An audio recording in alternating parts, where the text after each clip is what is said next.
The most profitable way to advertise on Facebook is about to completely go away thanks to a new update to Apple's iPhone. In this video, I am going to show you 3 proven ways that you can continue to advertise in this way to this audience super effectively so that you can still win in 2021 and beyond. And stick around to the end because I have a very special video tip for you on how to advertise on Facebook with a type of retargeting video that you probably have never even thought of.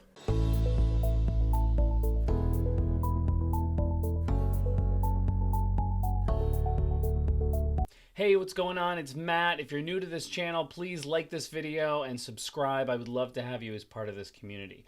Okay, so we're going to get into these retargeting strategies, but really quickly, why is this happening? Why do we have to do this? Again, and I've got another video on this. I'll put the link in the description.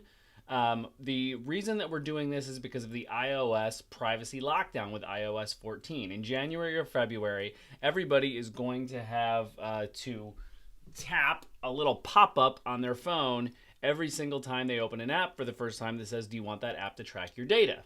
Obviously, we don't expect more than 15 to 20% of people to actually opt in for this. So what's going to happen is you can't track what people do on their phones anymore. And so we're going to be in a huge problem when it comes to retargeting. Retargeting on Facebook. So the most popular retargeting audience is retargeting website visitors over a certain amount of time. So people that have visited your website over the last 10, 15, 30, 60, 90 days. That's going away. It's gone. Okay. So if that's gone, what does that mean if you can actually target those people? And really what I want to focus in on here are what you can retarget.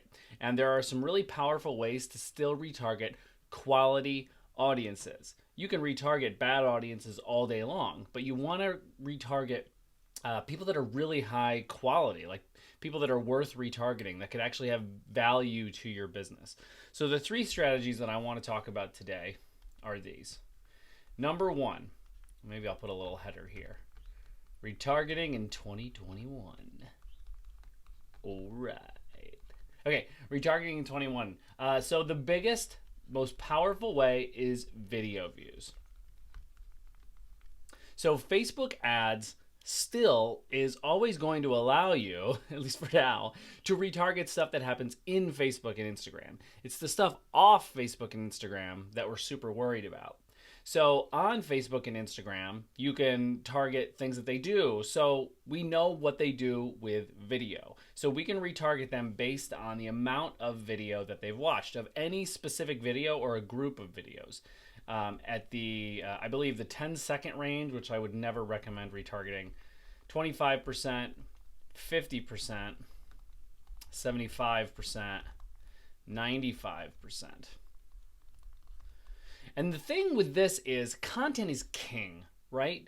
When you consume somebody's content, you build this know, like, trust with them. You build this affinity with them or with the brand, product, whatever it may be. So when you're retargeting video views, if you set it at the right threshold based on your video or your specific group of videos, you can really retarget a valuable subset of people. So sometimes, so very often I focus on these 2. So I'll sometimes retarget a 75%, but it depends on how long the video is, right?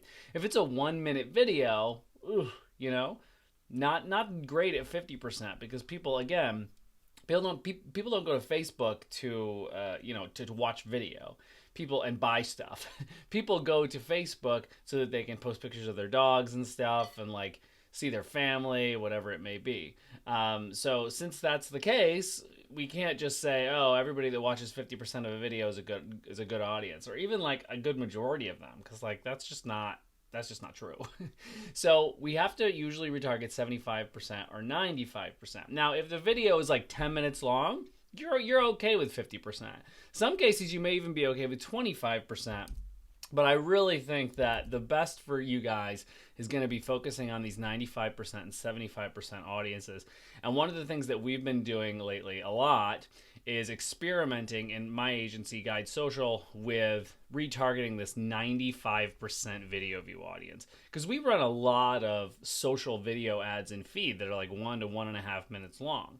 So if a video is 1 minute long, that means that at 75%, that person has watched 45 seconds of the video, which, okay, it's not like a huge commitment. And here they've watched almost the entire 1 minute. So they've sat there on their phones and consumed this content.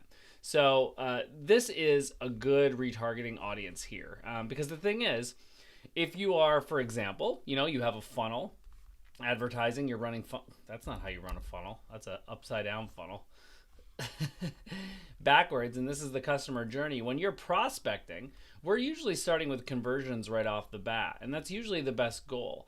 But one of the big things that you're going to see people messing with now to retarget down the funnel is starting with a video view campaign at the top of funnel now, because you can't retarget people that go click to your website and then you want to recapture them. That's just not going to happen.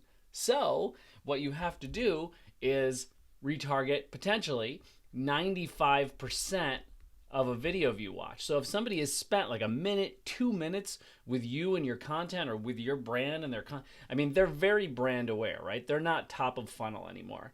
They're very they're not cold. They're not a cold audience. They're a warm audience.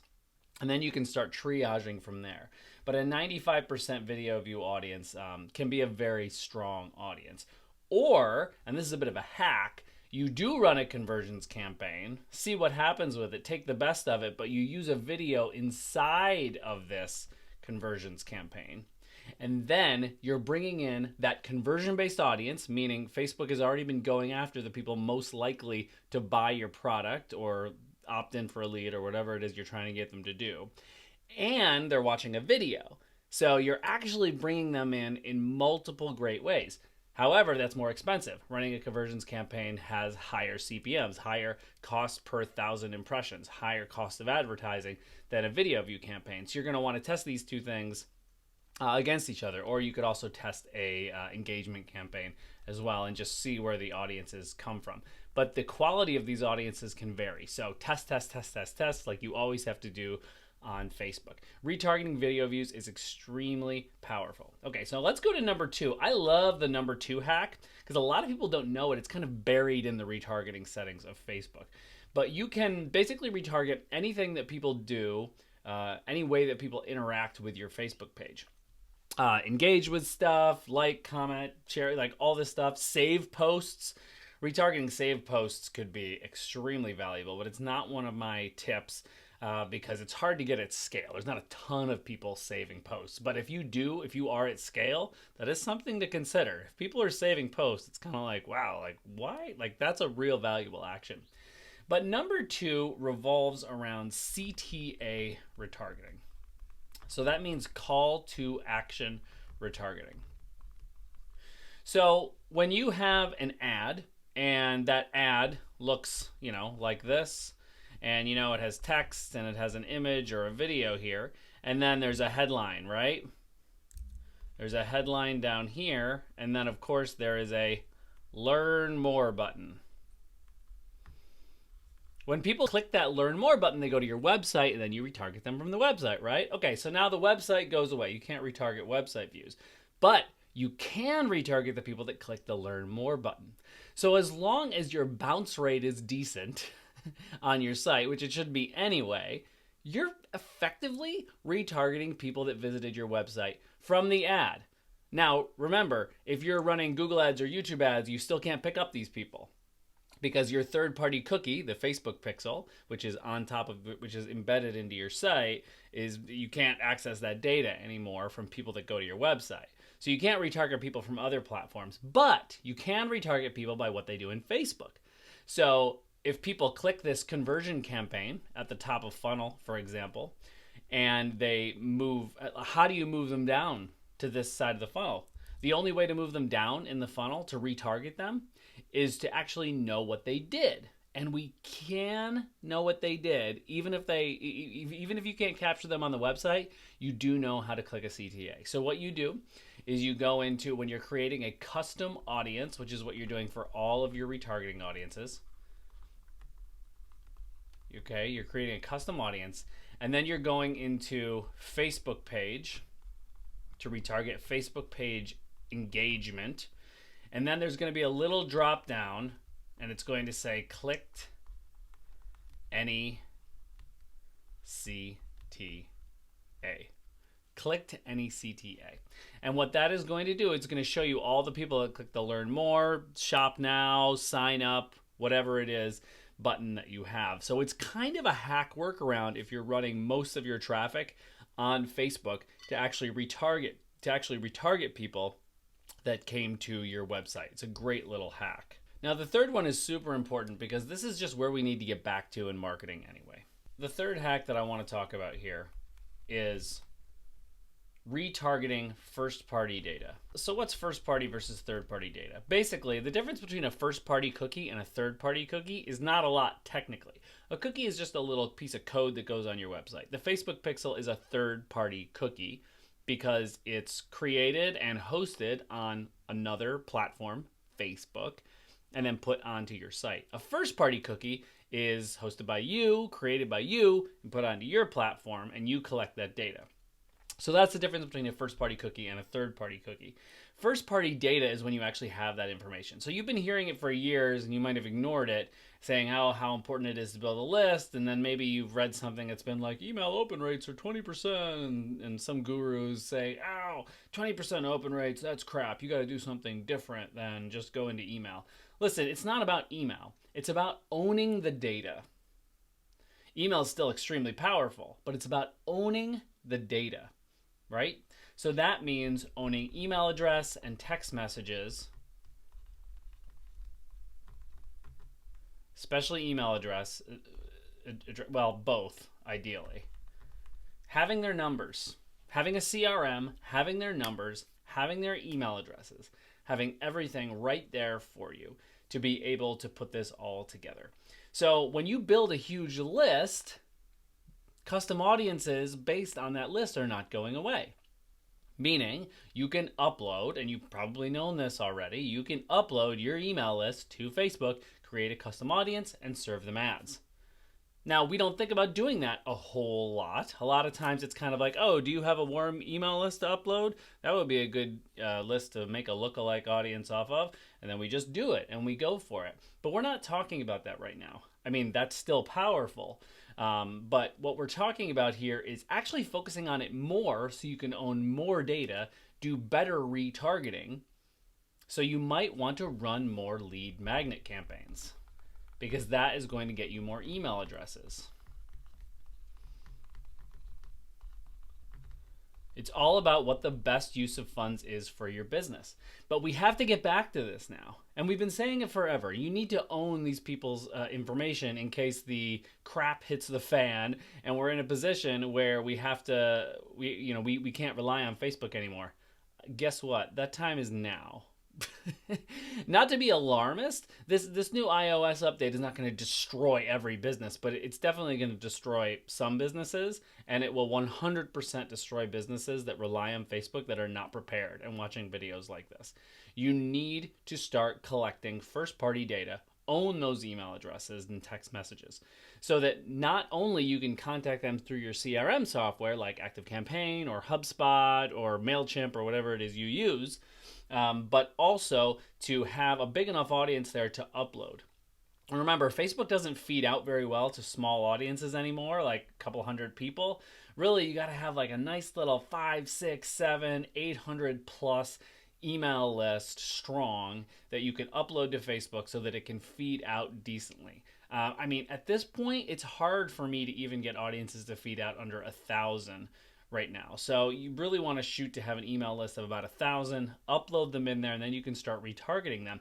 And you can use some of these platforms like Klaviyo, ActiveCampaign. They actually integrate and automatically upload people to Facebook custom audiences as soon as they opt into your email list. Extremely powerful, right? Extremely powerful. You can actually create those automations, which is just so awesome.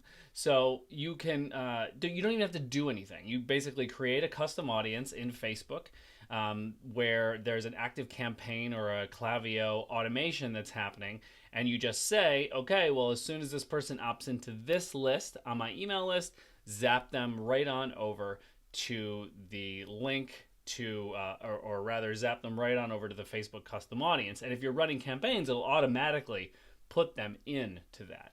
So it actually creates this amazing, ever flowing, ever moving and changing, high quality retargeting audience, which is just fantastic. Okay, like I said, I have a bonus tip for you. This is a type of video that I use in retargeting all the time to actually pick up people down the funnel in my retargeting audiences. And I just told you how to get those new retargeting audiences to actually get them to, in this case, purchase innovative products. We have a bunch of Shark Tank clients. This is one of them.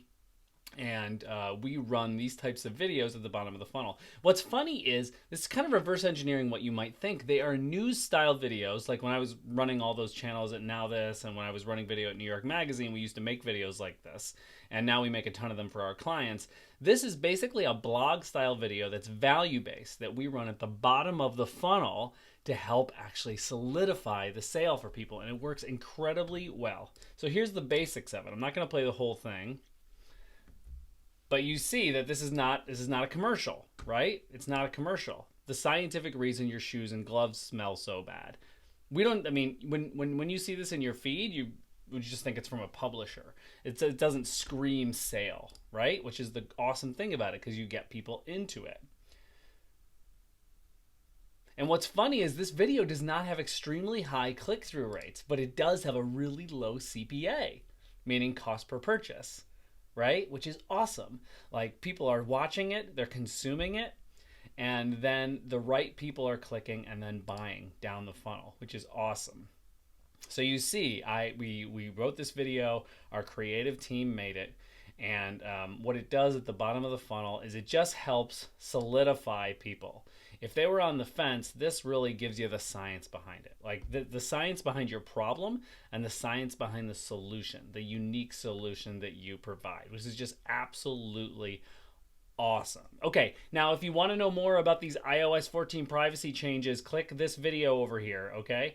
And if you want to know more about my hero system for viral video, how I created stuff like this video, click this video over here. And I'll see you next time. Thanks so much.